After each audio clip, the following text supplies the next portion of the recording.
Hey, it's Brian here from Tracks in the Box. Most of the time on this channel, we're going to look at software to make good tracks sound great. But sometimes you got a bad piece of audio to start with, and before you can work on making it sound great, you got to make it not sound horrible. Now, recently we've looked at Defilter by Acon Digital, which fixes things like resonances and comb filtering. And today we've got another excellent product from Acon called Restoration Suite. It consists of 4 different plugins to tackle specific audio problems: denoise, dehum, declick, and declip. For these examples, I generated these files specifically for this demo because I wanted really exaggerated examples that could show you what these plugins could do. Alright, let's take a look at the first plugin. Okay, I've got this acoustic guitar track here and it's got a ton of hiss on it. Let's listen to it real quick.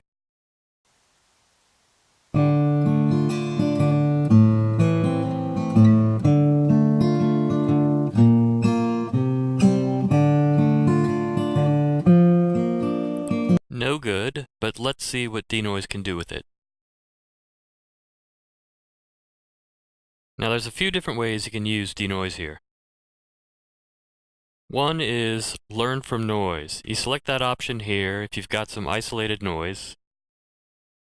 Let me loop that real quick. And you let the noise play. After you let the noise play for a few seconds, you click on Freeze Noise Profile, and it will remember what the noise is and remove only that from the audio, leaving the rest of it intact. So let's just let it go.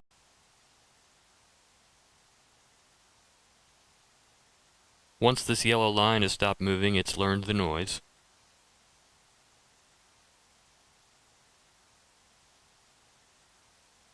Okay.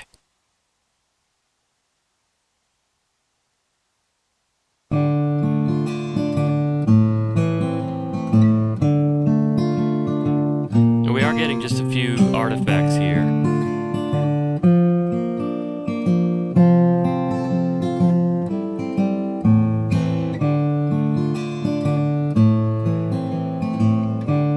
Because the noise reduction is cutting into the guitar a little bit.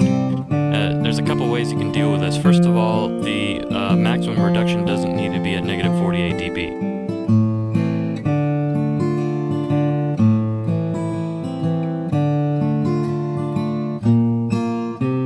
There's still a little noise creeping in around the transient, so I'm going to adjust the attack and release a little.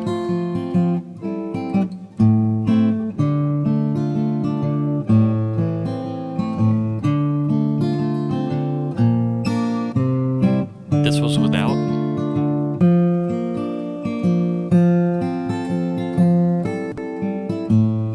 And with. Now another option you have is adaptive noise reduction. Let me reset this real quick. Now this is for when you don't have any isolated noise or when you have noise that changes over time. Now I'm going to let this play back and it's going to look at the entire signal and try to determine what is noise and what's the good audio and try and remove just the noise.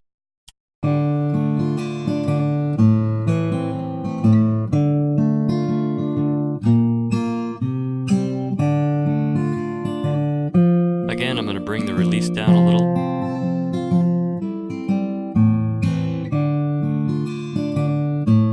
A little bit of the guitar is getting lost here. And as we saw, you can bring up the attenuation. And that helps. Or you can bring the reduction down, which also helps, but it also lets more of the noise start to creep through. Now there's a third way you can deal with this, and that's with the emphasis filter. You enable that here. And it's basically like a parametric EQ that you use to adjust where the filter focuses on the noise. So I'm just going to bring it down here where the guitar is.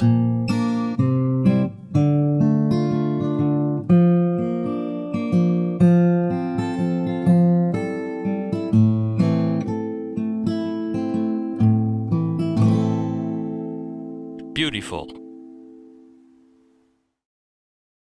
Now here I've got a piano track with some hum on it.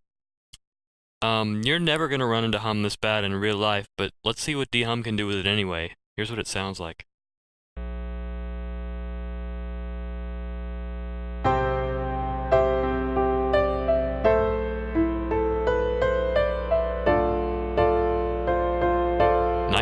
piano, not so nice sounding hum. Let me throw de-hum on here. Now with electrical interference like this is, the frequency you're going to want to set this on depends on the country you're in. In the US it's 60 Hz. So I'll go ahead and set it to that. The rest of these controls are sensitivity, which is exactly what it sounds like. It just adjusts how sensitive it is to the hum. Sometimes it will fluctuate a little bit from the bass frequency, which is what adaptivity is for. You just adjust this so that it will track that fluctuation. In this case, we're not going to need it, I don't believe. In addition to the bass frequency of the hum, you'll also have a number of harmonics above it, which contribute to the hum, and you just increase this control until all of the hum is gone. And let's listen to it work.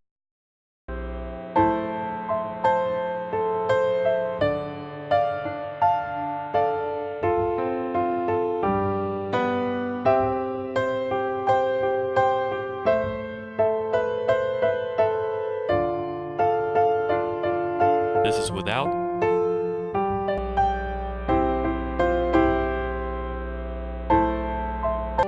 And that's with. It's like magic. For this example, I've got a string quartet with some vinyl clicks and crackles. So let's listen to that.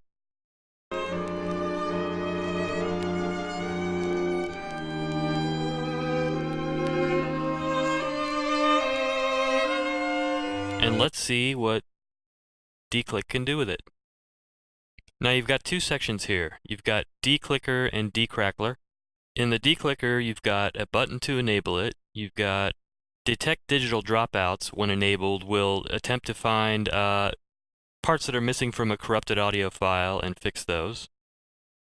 Then you've got sensitivity for the clicks, and you've got click length, which is the maximum length of the clicks in milliseconds. For the D-crackler, you've got a button to enable it, crackle sensitivity here, and you've got crackle reduction, which just sets the amount of reduction taking place. Now for this particular tool, the Listen to Removed Signal button can come in really handy to make sure you're not eating into the music that you want to preserve. So let's see what we can do with it. I'm going to do it one section at a time.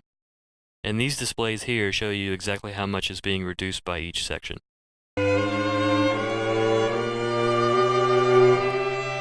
I'm going to engage this just to make sure I'm not cutting into the music.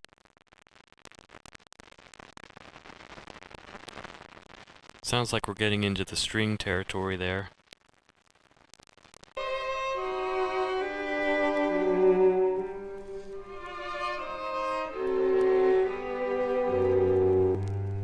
This is before and after. Let's see if we can do a little bit more with D-crackler.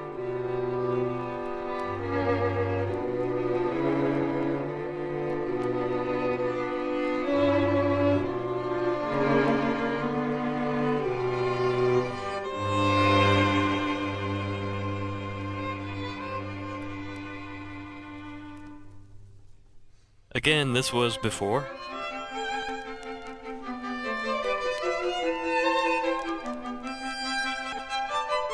It makes a huge difference with just a few tweaks.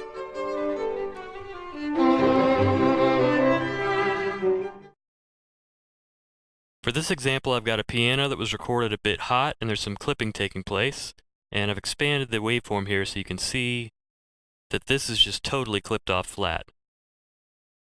Let's see what that sounds like.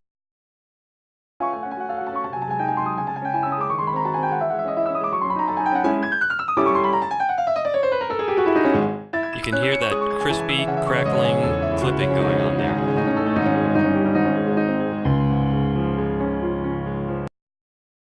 And let's see what D-clip can do with it. Now this plugin couldn't be simpler. You've just got threshold controls here. All you need to do is look at this waveform display, which will show you exactly where the clipping is occurring, and set this threshold above it. And then the plugin resynthesizes the missing parts, and it does an amazing job of it.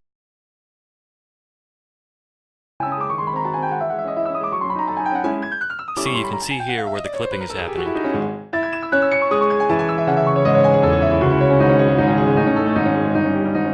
Let's listen to it again.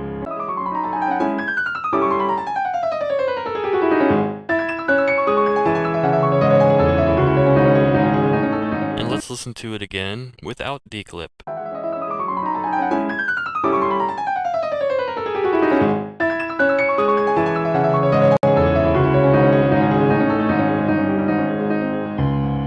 Pretty remarkable, and it couldn't be simpler. Like all the other things in the Acon Restoration Suite, with just a few tweaks and a few controls, you can fix some pretty serious issues with your audio.